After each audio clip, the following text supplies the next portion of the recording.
This is a fragment of the short story called The Telltale Heart by Edgar Allan Poe.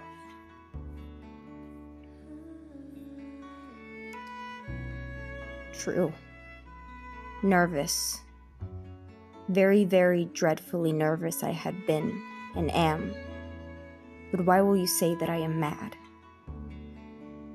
The disease had sharpened my senses, not destroyed, not dulled them. Above all was a sense of hearing acute. I heard all things in the heaven and in the earth. I heard many things in hell. How then am I mad?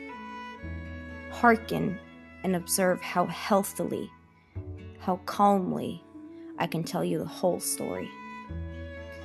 It is impossible to say how first the idea entered my brain, but once conceived, it haunted me day and night. Object there was none, passion there was none.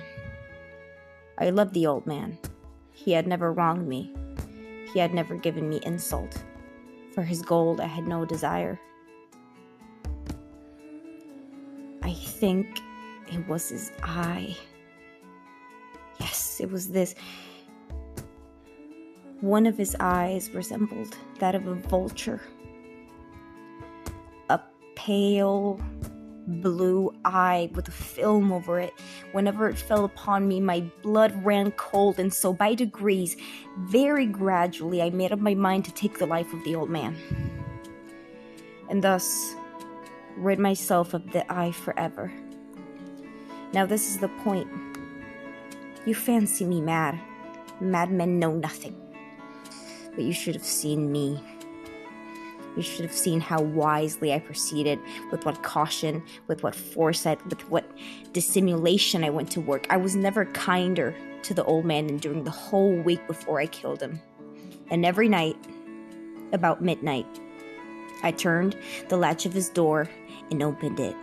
Oh, so gently. And then, when I had made an opening sufficient for my head, I put in a dark lantern, or closed so that no light shone out, and then I thrust in my head. Oh, you would have laughed to see how cunningly I thrust it in. I moved it slowly, very, very slowly, so that I might not disturb the old man's sleep. It took me an hour to place my whole head within the opening so far that I could see him as lay upon his bed.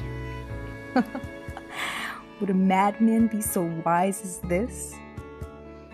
And then, when my head was well in the room, I undid the lantern cautiously. Oh, so cautiously, for the hinges creaked. I undid it just so much that a single thin ray fell upon the vulture eye. And this I did for 7 long nights. Every night, just at midnight. But I found the eye always closed, and so it was impossible to do the work, for it was not the old man who vexed me, but his evil eye.